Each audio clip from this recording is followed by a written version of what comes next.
going to be doing is we're going to be learning how to make our own map pack and finding the relevant maps in a Damos file that we've imported or a super map pack over across to a project such as this one on the right that is currently not defined. As you can see, there's no maps in this project. There's only potential maps, which we are not interested in for the purpose of this video. But we will be using the Damos file supplied on the left, and yeah, like I said, making our own map pack with it. Now, the important thing to remember when making our own map pack, we always want to be able to use a Damos file or a super map pack from a vehicle with a similar engine or the same ECU or a similar software number. For instance, there are many engines out there. I'll give you an example, the Volkswagen Audi Group CDNC engine. This particular engine uses two ECUs, CMOS 18 and also MED 17. So you will not be able to make a map pack with either of those because of the fact that they aren't actually the same. So if you had a CMOS 18 Damos, you couldn't make a MED 17 map pack with it. So you need the same ECU, so Bosch and Bosch, Siemens and Siemens, and like I said, you'll also need a very similar software number or the same build. So when I talk about builds, that's like MED 9.1, MED 17, CMOS 18, CMOS 12. They are the builds of a particular engine control unit.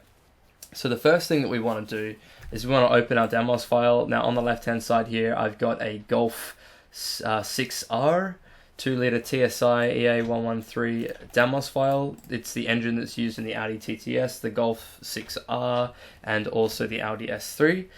So what we're going to be doing is we're going to be using this Damos file or super map pack to make our map pack on just a normal Golf GTI with the same EA113 engine.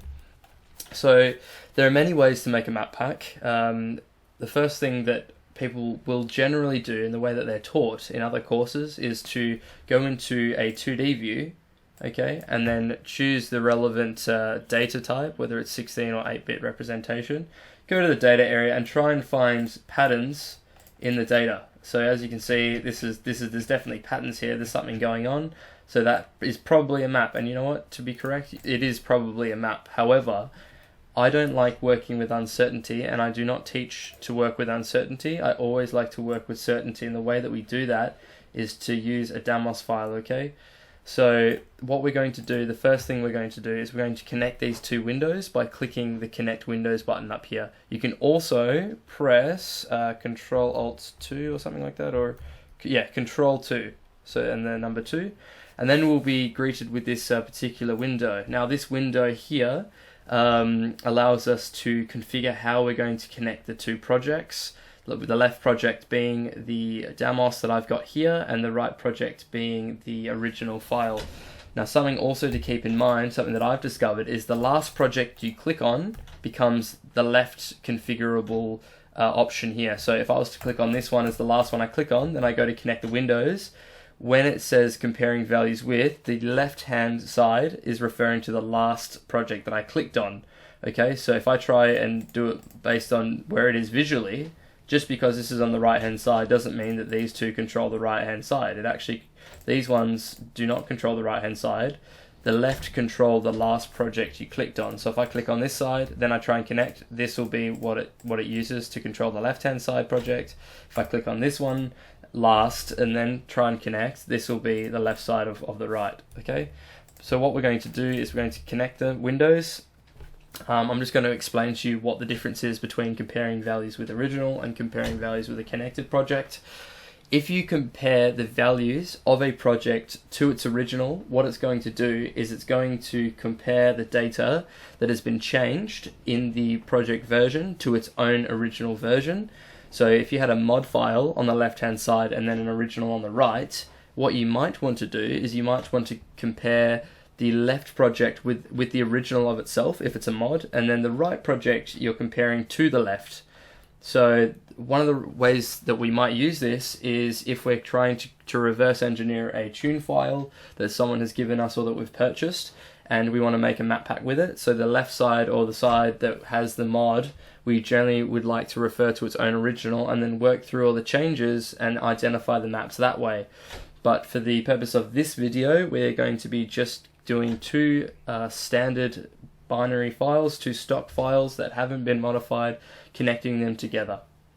So what I'm going to talk about next is the address offset. What this does is this actually decides where in the hex dump relative to one another these two projects are going to connect. I generally just do 0, and then what that does is that makes the offset of these two files 0. So if I make it 10 or 30 or 40 or 50, it changes the offset of the two files. I just generally make it 0 because it's just easy to work with. Okay, the second thing that I want to talk about is cursor. If I click cursor, what it does is it will line up the two projects where the cursor is. So if I go here and I go down here and then I do cursor, it'll come up with the address of the offset of which the cursor I've connected the two up. So that means if you've, let's say you've visually inspected where you might find this particular string of values on the right side, but you don't want to connect it at 0, you can just connect at cursor. Another one is automatically or scroll bar. They're all the same. They all do very, very similar things. Sorry, cursor is the cursor itself. Scroll bar is where it is on the scroll bar. I apologize for that. Automatically is generally goes to 0, or if it can configure it for you and figure it out, then it will do it. So another important thing to remember is adjust different high-low. We want that on, and we want to adjust the maps when copying. So what that means, right? If I connect the two projects, and if I go ahead and set this to high-low representation of the data, it will present a different set of values on the left and the right-hand side. So if I try and search for this string on the right, it won't be able to find anything. But if I change it from low-high to high-low, you see now it's found the same location in the right project. So what this means, right, is that if we transfer it now, even though it doesn't match, you can see the bits have been flipped. If I transfer it, what that's going to mean is that it's still going to adjust it correctly because it's adjusting for different high-low on the right-hand side. So always have that turned on in case you forget to set the high-low configuration correctly. Okay. The next thing as well that a lot of people have that I don't agree with is the display older projects slightly grey. I don't have that turned on because I don't like grey overlays, and this one's pretty self-explanatory. Don't stretch the hex dump window over multiple displays. So if you've got multiple displays set up, then it's not going to stretch across multiple displays. It's going to be on this particular display. Limit map windows to their own side when opening. So that's what you want that to do essentially, is when you open the maps, it's going to be on the left side. And if I open a map on this side, let's say for instance a transfer, it'll open on the right side. See, that's on the right side of the two projects. That's what that means. Okay, so now that we've understood sort of how this whole connection process works, what we're going to go ahead and do is we're going to connect them up, and we're going to start looking on the left-hand side in the Damos for maps that we believe are important. Okay, now you may ask me, okay, how is it that we could know, or how is it that we can find out which maps are important to make a map pack? Well, that comes with experience, and it comes with a lot of research and understanding of the function documentation, or if you've got assistance with another calibrator, that's how you're going to find out that information. But in this particular case, because I understand the Bosch Motronic ECU very well, I already know what sort of maps to look out for that when we're going to be making our own map pack. So let's say we're going to be making a stage 1 map pack. Okay, so the important things in a stage 1, I would say, would be your boost pressures, your torque, your boost proportional, integral and differential controller for the wastegate. You've got your ignition timing tables, your fueling tables. Okay, let's not worry too much about the low pressure fuel pump, high pressure fuel pump pressures or knock voltages. Let's just focus on a simple stage 1 for a basic level of understanding of how we're going to be working through making our own map pack. So there are benefits to knowing German as well. So a lot of the map packs and Damos files are in German. The reason why this is the case is because Volkswagen Audi Group, for this particular case, they developed the software in Germany. They are a German company. They speak German, and their documentation and research is in German. So do not expect a French map pack or an Arabic map pack when your Damos or your map pack that has been used is German by origin. There are alternatives that EVC provide through WinOLS, like their translator plugin. So if you that don't speak German, that is an option for you. You can purchase that plugin online, and that will allow you to work through the language difference that you're having difficulty with.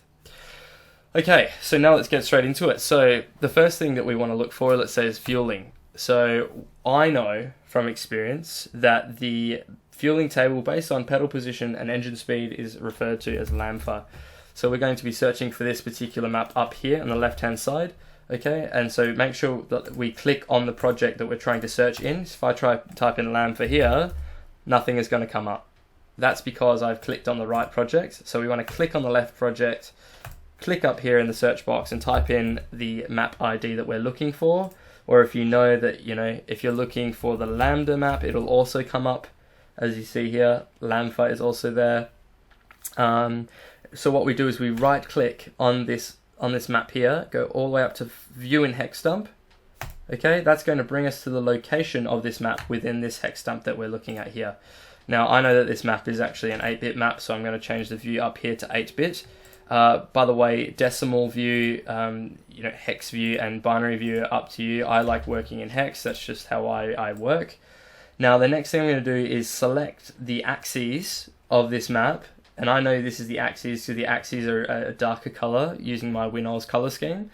And I'm going to click here. So there's a red square over here. That means that it has found a place in the right project that matches the left. So I click on that, and there you go. So as we can see here, it's quite a match. It's very hard to not be able to understand that is pretty well matched.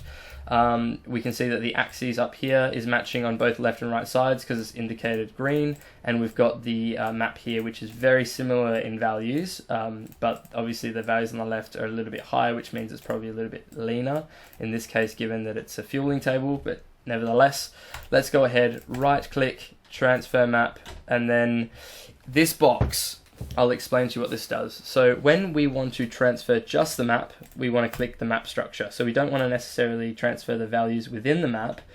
In order to do that, we click on absolute and then even unchanged, and all of the map values in this map will transfer across to the right map. Now, if we only want to transfer the higher values, what we will do is we will do this for the map and for the axes. Okay, so you got the option to do both, but let's just say for the map, if the values in the left map are higher than the right and we want to transfer them across, we go absolute, even, unchanged, and only where the source, so this is the source file that we're transferring across, is only greater than the target. Now what that will do, that'll transfer the map and the values that are greater than the target. See how now it matches? Now another thing that you can take note of is that there are 3 results. So if I click the next, you can cycle through the results using the plus or minus keys here. The second result is also a fueling table because a lot of the Bosch Motronic MED9.1 ECUs have 3 fueling tables for LAMFA. So I'm going to go ahead and transfer them again. This time I'm not going to transfer the values, I'm just going to transfer nothing. And then I'm going to go ahead and do the same thing again. Okay. So now we've got over here, if you click in this project, so you click on this project here where we're making the map pack, you've got on the left hand side the maps that we've just transferred. These folders ignore because they were ones I was playing around with earlier. We've got here the Lambda, based on driver's wish. Okay, so what we can do is we can actually double click on this. We can select it and go driver's wish Lambda, and that's going to allow us to basically rename the map to something that we understand. Okay, so if you want to do that step by step, you can. I'm used to the German names and the German IDs, so I don't worry about that. But something else you might want to do is click on this folder, double click on the folder, and you can rename the folder as well. So if you double click on the folder, rename it to something that you understand. So fueling driver's wish, there you go. So now you've literally made your own folder containing maps that are related to what you called it, okay? The next thing that we might want to look for is component protection. So I know that component protection in this ECU is KFFDLBTS. I know I just type in BTS and that gives us the results that have BTS in it.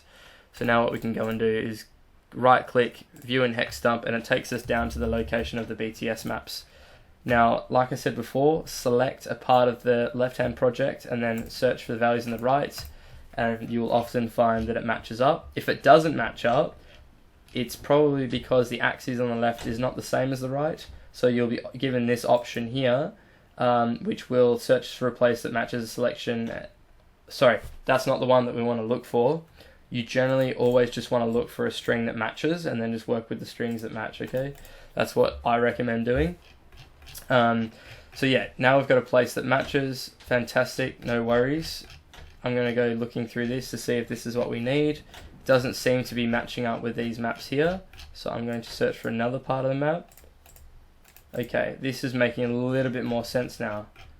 Okay, so it looks like we have more than 3 of these maps here, and what we're going to do is going to go ahead and transfer them. So transfer these maps. These ones are correct, but I know out of experience that this one is not what's in the right hand map because it's a factor map. It's got zeros in it. The right hand side doesn't have zeros in it. However, these do. So these all, it looks like the factor maps have already been taken care of. So what we're going to do is we're going to match it up. I'm pressing Control on the keyboard and the arrow keys, and you can actually change left and right the way that the hex dump travels while I've got it disconnected. So I can change the way that it's configured by holding Control and tapping the arrow keys. Connect the 2 projects up, scroll down, because if you don't connect them and you scroll, then they're not going to scroll simultaneously. So I've got them both connected up, and I'm going to transfer this. Yep. I do know that this is the data area. That's why I'm doing it. Okay, so it does, like I said, it does take experience and understanding of the ECU before you can start just transferring maps blindly. But I know that that's the particular data area that this exists in. Okay, I'm going to transfer this map now. Select it. What I'm doing is I'm pressing Control Alt T, and then that's the same action as doing transfer map. So Control Alt T. Transfer map, all yes, and then what that does by pressing all yes is it finds the axes automatically and then just allocates those for you. The next thing that we're going to do, and that I have actually just realized, is that our map is slightly off. So if you ever encounter this particular situation, open up the map and come into here and click these arrows here. That'll change the where the map is, okay? So you want to go across to there and press OK. Now I know the map lines up. Same with this one here. Next. Okay. Let's have a look. Let's just confirm it. Next. Fantastic. This one here. I know. Next. Now they should be aligned correctly. Okay. That should be fine. Same with this one here. Next. So now we've lined the maps up correctly where they're supposed to be. Now what we can do is we can work on these 2 maps, these 3 maps here, which are the fueling for component protection maps target. So we'll go ahead and transfer that one. Sorry about that, guys. My WinOLS decided to crash, so I'm back now. But let's just continue where we left off. I know we've got the maps missing now because it crashed, but I'm just going to go ahead and continue. Now, another thing is that there's only 2 BTS maps here. One's for Lambda for fueling component protection, and the other one is the same thing, but during active charge movement flap. That's what LBKO means. So, given that I know this, there's 2 of them here, and there's 1, 2, 3, 4, 5, 6. It looks to be on the right. So what that means is that 3 of them are most likely going to be the first map on the left. So for the first map on the left, we're going to transfer it across. 1, 2, and then looks like this is going to be the 3rd one there. Got it lined up. Okay, and then the next 3 are going to be the bottom one for active charge movement flat.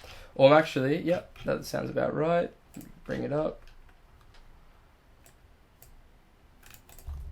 Transfer. Go ahead. Bring it up. Transfer. Go ahead, fantastic. Transfer that one as well, and that one as well. Whatever maps you feel like you need to transfer, I know these maps are required.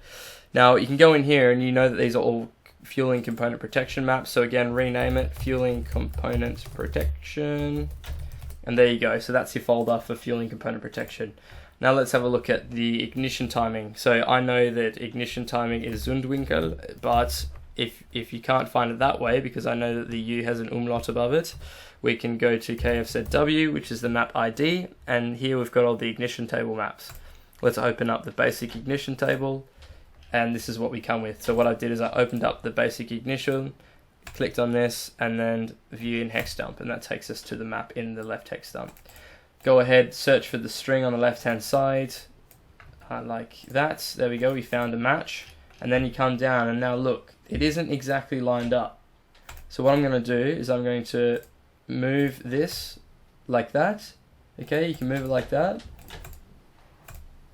or you can disconnect it and then use control and the arrow keys to move it. Okay, I normally use control and the arrow keys because this is quicker. I can just navigate it faster.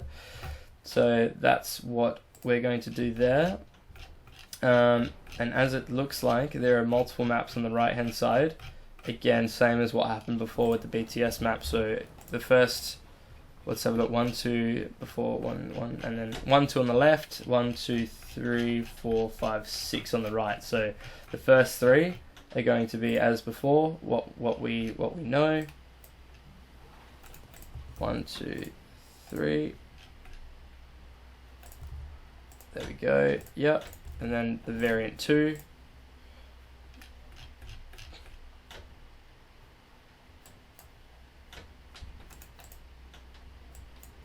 There we go, transfer that. Go ahead and transfer that. So we've selected it, transferred. Okay, now we come over here. We can name it something that we want to understand. Ignition table basic. Okay, now we've got all your ignition table basic. That's ignition table 1, that's ignition table 2. The reason why there's 3 ignition tables in this particular software version is because depending on the software variant, it will reference a different ignition table for different regions with different atmospheric pressures. Let's say one of these particular cars is going to New Zealand, the other one's going to Sweden. It's going to have a different control module coding for its region, and that will indicate the one that it references. Okay. Now that we've got the ignition table on our map pack, we might want to go ahead and look at our boost and our load. So I know that with Bosch Motronic systems, KFM IRL is the load map, which is the inverse of KFM IOP. I've right-clicked on it, view in hex dump, select. Okay, we're trying to find a place that searches in the right. It doesn't work because there isn't a selection in the right that matches the left. So I'm going to try and select another part and see if it matches. There we go, it seems to match. Now, you may think to yourself, these maps don't look right. The data's kind of a bit everywhere. The reason why is because it's actually a 16-bit map. So if I change the 16-bit map, now it looks a little bit more similar. Now, as before, the data on the left still looks kind of weird. The reason why is the high-low isn't set correctly. Go to high-low, now it's something a bit more easy to understand. So pressing the letter M changes the view, and the letter W changes the view again but decreases the size. Okay, so I'm pressing M to line it up nicely, and I'm just going to make sure that these are in line. So I'm going to press Control arrow, get it over to somewhere where it looks nice that I can see it, and then again Control arrow across. There you go. Now it appears that the 2 maps line up. See, like that? And WinOLS has identified this as a potential map, but we're going to always use the Damos because that means it's more so certain and confident. Now the second map we want to look for is the KFM IOP map, and this is the load map that's inverse of the torque map that's inverse of the load map. Find a selection, search for it in the right project. That doesn't seem to work. That doesn't seem to work either. So let's have a look, see if we can find something else that matches. Okay, that is very close. So what we're going to do, I'm going to press the letter M, slide it across. Okay, bring this up, bring it over, bring it down. That looks pretty good to me. Delete that potential marker. That basically lines up in my book. I believe so anyway. Transfer nothing, and there we go. So this should be what we understand as the map for optimum torque. If you have a look in here, there we go. That makes a lot of sense to us now, doesn't it? So that's that map there. So we've got that now. I'm just deleting the duplicates of the map that the Damos has given us, and I'm going to come in here and just go load, or actually torque and load, inverses, and there you go. You've got your torque and your load inverses. Now we're going to go ahead and find the load curve. So LDRXN, that is the maximum load curve for this particular ECU. View in hex dump. Okay, select a bit of the map area, try and find a selection of the right that matches. Perfect, we've got it here. Transfer those two maps for maximum load and maximum load during knock. We've also got a pressure ratio height limitation map. Going to transfer that as well. There's a maximum filling during charge error. We want that as well. Another one, we want that. More of the same, maps that we're looking for. These are maximum filling correction maps depending on intake temperature and whatnot. So we want those as well. It's fantastic. We know that it looks to be duplicating.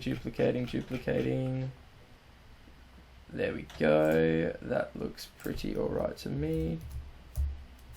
Fantastic. So we can go ahead and transfer all these as well across. Okay. This is just a very, very basic sort of map packet. So this is nothing special. We're not going to be breaking any records today. But yeah, I would probably not recommend doing it that way. That's not correct. That is not correct. That doesn't look right, so we're gonna have to fix that. That looks a bit better. Let's have a look.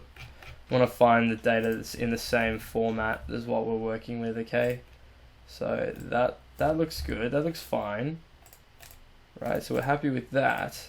Come down,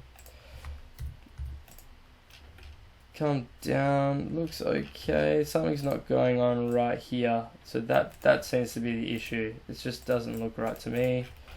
We'll come ahead and bring this down. Okay, bring it down one, there we go. Now we can transfer these maps across. Okay, there we go, that looks a bit better. So now we've got here maximum filling RL max. So what we can do is we can do load maximum and correction.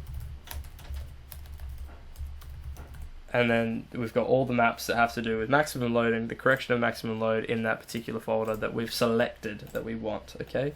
Next thing we might want to do is you might want to have a look at the PID. So KFLDIMX, for instance, go ahead, right click, view in hex dump. I don't like these markers, they're very annoying. Very, very annoying. Anyway, select it in the left, try and find it in the right. That looks to be something of importance to us, doesn't it? Okay, what I'm going to do, I'm going to try and line it up, move it across, there we go, that seems to be a bit better, there we go, let's have a look, bring it up, move it across, that looks to be a bit better too, transfer that map, fantastic. These are all the gains on the PID. We'll transfer those as well. Okay, fantastic. Yep, we definitely want that one as well. That has nothing to do with the PID, but we want it anyway. And then just some more correction maps here that you might want to have a look at for the PID, whatnot. Either way, we know these are all the PID maps, so we go boost PID. And then we know those maps are contained within the boost PID. This here is looks like the pressure for the throttle plate during stationary operation. That is something that we might want, so we might go throttle pressure. There we go.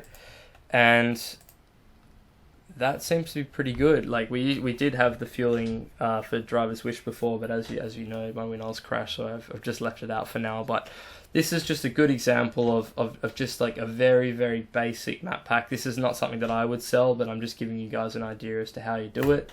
So now what you can do is you can basically, now you've got your file that you've made your own map pack for using a Damos to compare. So you can come in, you can have a look at the boost PID. You can start tuning it the way you like, whatever you want to do. No worries.